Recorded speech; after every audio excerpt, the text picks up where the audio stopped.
हाँ जी बच्चा, तो let's begin with the next chapter that is strategies of enhancement of food production. अभी हमें फूड के प्रोड्यूस को बढ़ाना है। ये बहुत बड़ा इशू है। असल में खाना तो सबके पास है, लेकिन आज भी बहुत सारे लोग भूखमरी के शिकार हैं, खाना नहीं मिलता उनको। और जिस पेस में पॉपुलेशन बढ़ रहा है, चांसेस भी कम है कि खाना सबको मिले। पॉपुलेशन तो बहुत ज्यादा तेजी में बढ़ रहा है, जमीन तो बढ़ नहीं रहा। तो हमारे पास ऑप्शन क्या है? अच्छा, जमीन को हम उल्टा घटा ही रहे हैं। आप जहां कहीं भी नया जमीन खरीद रहे हैं, आप किसी खेत को खत्म कर रहे हैं, यही कर रहे हैं ना, खेत को खत्म करके वहां जमीन बना रहे हैं। तो द पॉइंट इज कि जब आप कहीं पे कोई चीज कर रहे हो, घर बना रहे हो, आप जमीन को कम कर रहे हो, फैक्ट्रीज डाल रहे हो, तो प्रोडक्शन के लिए जो भी फर्टाइल जमीन को कम कर रहे हो, तो आप चाह रहे हो कि हम आदमी बढ़ाएं, जमीन घटाएं और खाना सबको मिले। कैसे पॉसिबल है? एक तरीका ऐसे जैसे पॉसिबल है वो ये है कि आप फूड प्रोडक्शन को बहुत बढ़ा दीजिए।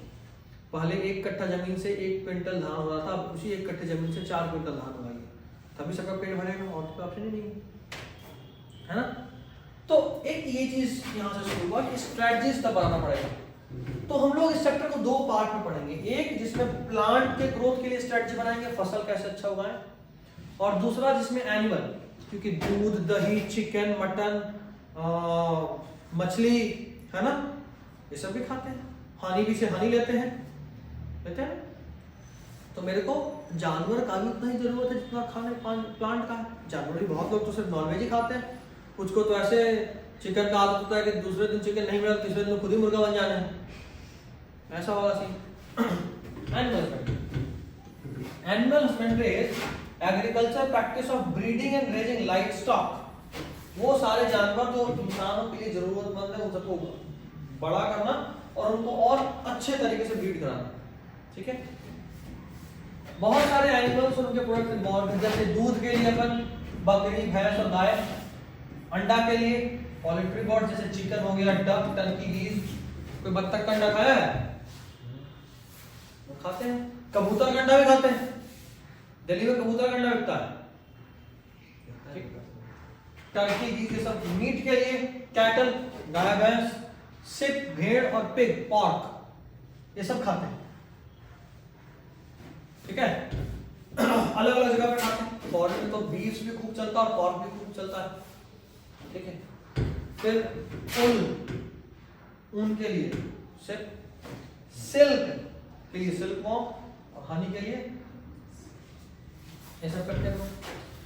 देखो, अभी हम जो प्रॉब्लम का बात किए थे कि प्लांट के केस में प्रॉब्लम है कि जमीन कम हो रहा है, आदमी बढ़ रहा है, इस तरह का कुछ प्रॉब्लम एनिमल के साथ भी है। कैसे? तो इंडिया और चाइना, अकेले तुम सिर्फ इंडिया और चाइना को मिला लो तो इन दोनों में ऑलमोस्ट पूरे दुनिया का 70% जानवर रहता है। इन दोनों में दुनिया भर में जितने भी जानवर हैं उसका ऑलमोस्ट 70%।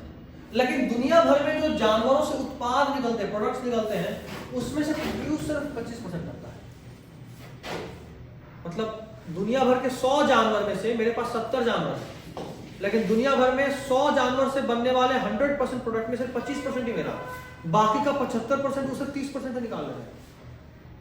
मतलब कि हमारे पास जानवर ज्यादा है लेकिन काम कम कर रहा है। वैरायटी थोड़ा हमारे पास वीक वाला है, थोड़ा अच्छा वैरायटी अपने को चाहिए।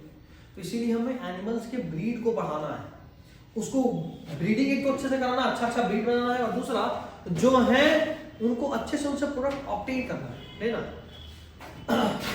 सबसे पहले हम लोग उसका सॉल्यूशन के बाद बात करेंगे मछलियों का। इंडिया में मछली बहुत ज्यादा होता है। फिशरीज में सिर्फ मछली नहीं आता, फिशरीज इज इंडस्ट्री जिसमें कि अपन रियरिंग, पालना, पकड़ना, प्रोसेस करना, मछली को प्रोसेस भी करते हैं, पता है ना, फ्राई करके पैक कर दिया, अलग अलग प्रोसेस करते हैं, बेचना, किसका, बहुत सारा चीज आता है, सिर्फ मछली नहीं।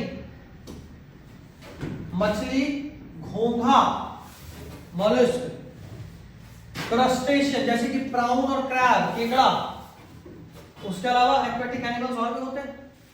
तो लोग केकड़ा भी खाते हैं, प्राउन, केकड़ा पकड़े, सेके और मस्त लेग पीस चबा जाता है उसका, ठीक है। ये हो गया। अब इसको 2 नाम देते हैं, एक होता है एक्वा कल्चर, टोटल पानी में जितने भी प्लांट और एनिमल है उन सबको ग्रो कराना इज एक्वाकल्चर। टोटल पानी में जितने भी प्लांट या एनिमल है उन सबको ग्रो कराना इज एक्वाकल्चर। और सिर्फ मछली पे ध्यान देना तो उसको क्या बोलेंगे? पिस्सीकल्चर। क्या बोलेंगे? पिस्सीकल्चर।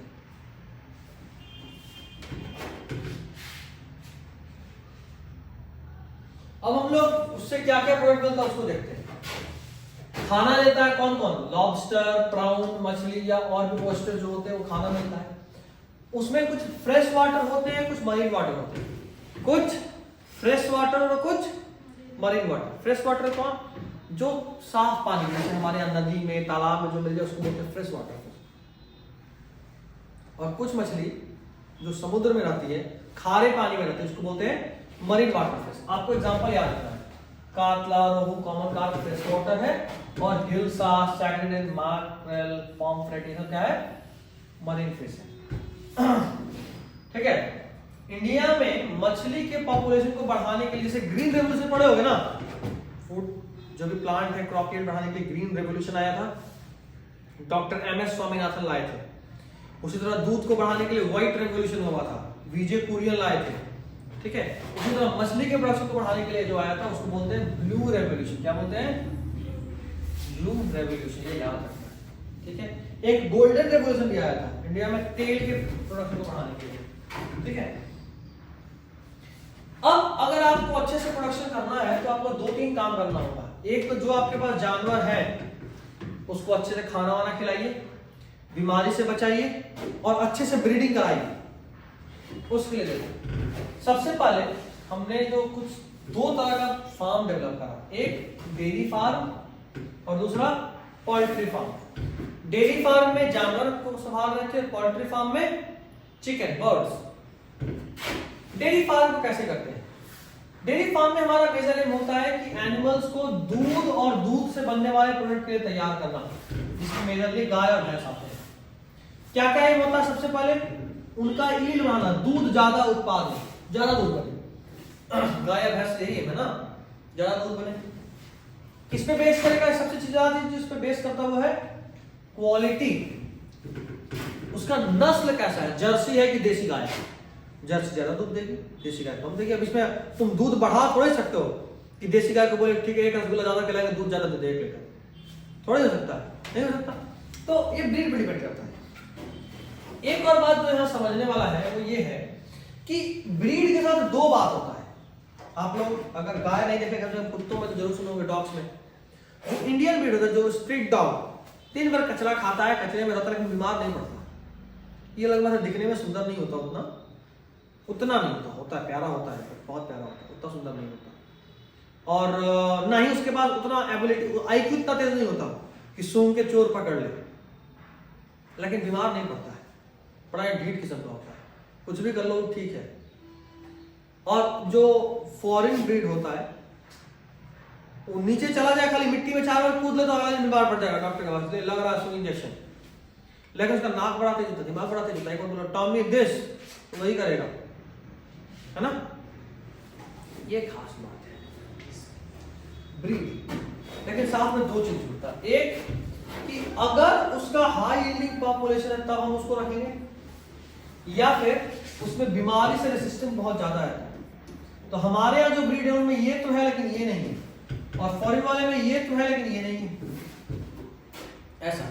तो हम कोशिश करते हैं कि क्यों ना दोनों को मिला दें। कैसे मिला?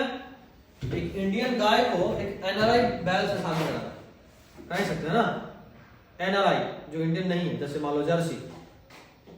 तो अगर हम इस तरह से कुछ करें तो एक नया ब्रीड तैयार कर सकते हैं, एक ऐसा ब्रीड जिसमें हो सकता है कि माँ का भी और बाप का भी दोनों का अच्छा कैरेक्टर आ जाए, यानी माँ का रेसिस्टेंट टू डिजीज आ जाए और बाप का हाई यील्ड आ जाए, तो मेरे तो काम ही हो जाएगा, बल्ले बल्ले, है ना। एक ऐसी गाय होगी जो दूध भी खूब देती है और बीमार भी नहीं पड़ती। तो जैसे एग्जांपल है जर्सी। जर्सी इंडियन ब्रीड नहीं, पता है ना, जर्सी इंडियन ब्रीड नहीं। अब कैसे क्या करते हैं ये देख लो।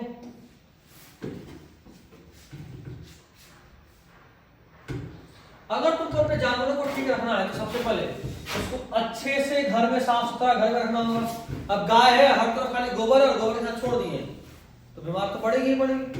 उसके अलावा वहां पे एडिक्वेट वाटर, ठीक ठाक पानी हो, डिजीज फ्री कंडीशन होना चाहिए, यानी लगातार आप साफ सफाई कर रहे हो, किसका, जानवर का भी और जानवर का ख्याल रखने वाले का भी, समझ रहे हो। दूसरा, उसमें लगातार डॉक्टर चेक करे कोई बीमारी तो नहीं फैल रहा। उसके अलावा उसको खूब सारा खाना दिया जाए। अच्छा, एक तो क्वालिटी बढ़िया जिसमें तेल ज्यादा हो। तुम कभी सुने हो कि अगर कोई तेल पिरवाने गया हो तो उसका जो चोकर होता है उसको रख लेता है और उस तेल पेरने का पैसा नहीं लेता है। तुमने नोटिस किए, अगर कभी तुम सरसों का तेल जाकर उसको पिरवाओगे ना तो तेल तुमको दे देगा, पेरने का कोई पैसा नहीं देगा, खाली वो जो चोकर होता है पेरने के बाद जो बचता है उसको रख लेगा, उसको बेच देता है जानवर के। ठीक है, तो ऑयल रिच शेक से जानवरों का दूध देने का एबिलिटी बहुत बढ़ जाता है।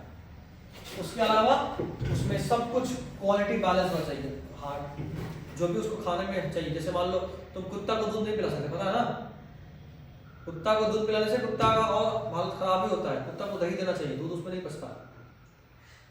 कुत्ता को अगर आप दूध दे रहे हैं तो आपका टॉमी किसी दिन भी टाइम हो सकता है। कुत्ते को दूध रोटी नहीं खिलाना, दही रोटी खिलाओ। और ज्यादा नवाब है तो हो सकता है बीमार पड़ जाए, दही दिया अलग सर्दी हो गया, तुम भी छींक रहा, तुम्हारा कुत्ता भी छींक रहा है ना, क्यों नहीं। एक वो चीज हो गया। ये तरीका है आपके पास जो कैटल से उनको संभालने। अब मान लो कि पोल्ट्री फार्म खोल दिया, पोल्ट्री फार्म में बहुत जरूरी है, इसमें भी आपको लगातार चिड़ियों को साफ रखना होता है। दो कारणों से, एक उससे तो एक तो अंडा भी मिलता है और दूसरा जब तक चिकन अंडा देगा तब तक ठीक है, जब अंडा नहीं दिया तो उसका लेग पीस खा गए, है ना। नेक्स्ट, बर्ड में क्या क्या यूज करते हैं, फाउल, चिकन की फीमेल होती है, चिकन, डक, टर्की, गीज, पता है, उसमें कबूतर भी यूज करते हैं, कबूतर का अंडा भी यूज होता है। इसमें भी वही काम करते हैं, सेम वही चीज, वो ब्रीड चूज करेंगे जो कि बीमार नहीं हो और अच्छा हो, उसको अच्छे से साफ कंडीशन में रखेंगे, ठीक ठाक समय पे खाना और पानी देंगे और हेल्थ केयर फैसिलिटी पूरा देंगे, कहीं बीमार ना पड़ जाए। तुमको समझ में आना चाहिए सबसे खतरनाक बीमारी जो चिड़ियों के लिए क्या है, actually bird flu H5N1 virus है। बर्ड फ्लू कौन सा वायरस है, H5N1। इससे क्या होता है कि चिड़ियों से बीमार पड़ती है, लेकिन ये वायरस चिड़ियों से इंसान में आ सकता है, चिड़ियों से इंसान में आ सकता है, तो उससे रेस्पिरेटरी डिजीज होता है, फीवर होता है, मलेरिया जैसा हो जाएगा। जो भी पोल्ट्री फार्म में काम करते हैं ना, जो भी इस बीमार चिड़ियों के कांटेक्ट में आते हैं वो बहुत एक्सपोज होते हैं। उसके अलावा जो चिकन खा रहे हैं या अंडा खा रहे हैं और वो अच्छे से पका हुआ नहीं, देखो अगर चिकन फ्लू बर्ड फ्लू होगा बेटा, फिर भी तुमको बर्ड फ्लू नहीं होगा अगर तुम उसको बहुत अच्छे से पकाओगे। कुछ लोग जल्दबाजी में चल बस अब बर्दाश्त नहीं हो रहा, जल्दी निकालो, वो अच्छे से पका नहीं तो वायरस आ गया। खूब अच्छे से पकाना है, जितना अच्छे से कुक होगा वो सारा कुछ बन जाएगा। ठीक है, इन सब में एक बात खास है, आपको साफ रखना है सब कुछ, ये भी देख लो, सब साफ रखना है। तो हमने अभी तक कैसे होता है एनिमल हस्बेंड्री ये जाना, फिर ये जाना कि कैटल को कैसे संभालें, फिर जाना बर्ड्स को कैसे संभालें। अब जानेंगे मधुमक्खी पालना है, बी कीपिंग, उसको क्या बोलते हैं बायोलॉजिकली, क्या बोलते हैं, एपीकल्चर। एपीकल्चर का दो फायदा होता है, एक तो हनी बी से जो मिलना हो तो मिलेगा, साथ में हनी भी बहुत अच्छी पॉलिनेटर होती है, पॉलिनेशन जो करेगी। तो जहां भी आपका खेत हो, मान लो लीची का बागान है, उसके बगल में आप मधुमक्खी पालन कर लीजिए, तो मधुमक्खी खाना ढूंढने दूर थोड़ी जाएगी, बगल में लीची के बागान से खाना ढूंढेगी और खाना ढूंढने के चक्कर में पॉलिनेशन भी करेगी। जितना ज्यादा पॉलिनेशन होगा उतना ज्यादा फसल आएगा। तो एक तो लीची का फसल भी बढ़ गया और ऊपर से मेरे को हनी भी मिल गया। हनी बी से दो चीज आता है, हनी बी का प्रोडक्ट होता है वैक्स, जो मोम तुम देखते हो ना, मोम वो हनी बी से मिलता है, और वैक्स ही हनी बी का प्रोडक्ट है। मोम हनी बी बनाती है, हनी तो उसका उल्टी है, ये वो थोड़ी बनाती है, वो तो प्लांट का जाके रस पी, फूल का, फल का, और उसको आधा जब मुंह में रख के फिर उगल दी, वही हनी है। तो उसका उल्टी है बेसिकली। तो ये वो हनी भी थोड़ी बनाई है हमने, ये तो प्लांट का था, ये तो उल्टी करी। हनी भी क्या बनाई? वैक्स। तो ये फूड है जिसको हम लोग यूज करते हैं, बहुत ज्यादा न्यूट्रिशन वैल्यू होता है और हमारे यहाँ मेडिसिन में भी इसको यूज करते हैं। क्या उसका मन जो न्यूट्रिशन ने सब ली उसके बाद जो एक्सेस होता है उसको उगल देती है, लेकिन वो आधा पच चुका होता है। ऐसे उल्टी कैसे आधा पचा हुआ होता है, ये भी आधा पचा हुआ होता है, इसलिए इसको डाइजेस्ट बहुत हेल्दी माना जाता है, क्योंकि इसको ज्यादा डाइजेस्ट नहीं करना। आधा डाइजेस्ट तो उसको हनी भी कर चुकी है, समझ रहे हो? फल को फूल को रस ली, उसको आधा डाइजेस्ट वो कर दिया, फिर उगल दी, तुमको तो सिर्फ आधा ही डाइजेस्ट करना है ना, तो ये बेसिकली हेल्दी होता है। ऐसा लग रहा है यार कुछ ज्यादा हनी खाती है, खाती हो हनी? लक्षण तो लग रहा है, ये अलग सदमा में है, ले क्या खा रही है। हमारे यहाँ तो छोटा बच्चा जन्म लेता है ना, उसको हनी टेस्ट कराते हैं, जब वो बड़ा होकर पड़ेगा बताओ तो। एक तो इतना मुश्किल से दुनिया में आए, आते के साथ जूठा खिला रहे हैं, अरे कोई अच्छा खिला देते इससे बढ़िया। खैर बी वैक्स को पॉलिश में यूज करते हैं, कॉस्मेटिक्स में यूज करते हैं, मोमबत्ती बहुत सारा यूज होता है उसका। कैसे करते हैं भाई? तो हनी बी के हाइव को मेंटेन करना for the production of honey, बहुत ही ध्यान देना होता है इसमें। कितनी बूढ़ी है मधुमक्खी, कहाँ रह रही है, ये सब कुछ। और सबसे बड़ा बात ये है ना कि इसमें ज्यादा मेहनत नहीं करना होता। हनी बी में तुमको थोड़ी मेहनत करना है, जानवर में तो तुमको सुबह शाम खाना खिलाना है, उसका गंदगी साफ करना है। हनी बी में तुम जाओगे, लीजिए हनी जी कुछ खाइए, हनी बी जी तो खा जाएगी, इतना करते है ना। इसमें तुमको कुछ करना भी नहीं, सब खुद ही हो जाएगा। और साथ में इंडिया में जो सबसे अधिक मिलती है हनी बी, उसका नाम है Apis indica, most common honey be found in India, Apis indica. ठीक है, तो कितना प्यारा कहानी, सब जानवर से पला गया इतने में।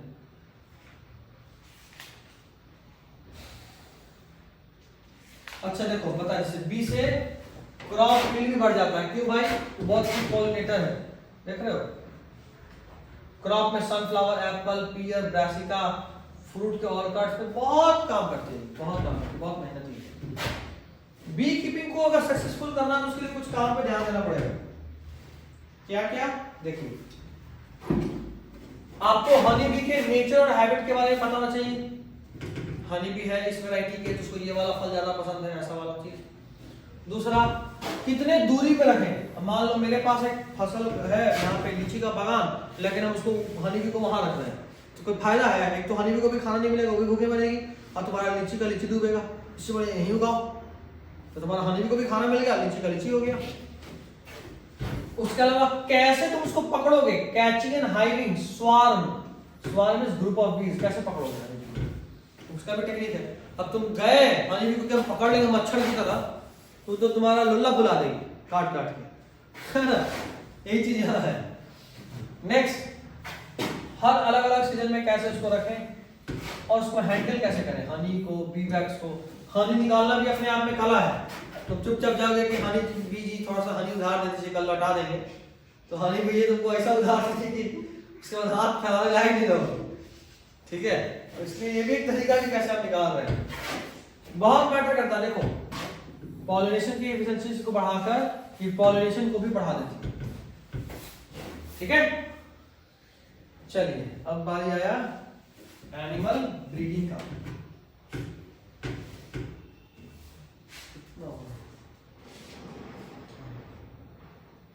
चलो आज कल खत्म कर देंगे। This is all for today. अगले क्लास में अपन एनिमल ब्रीडिंग से स्टार्ट करेंगे।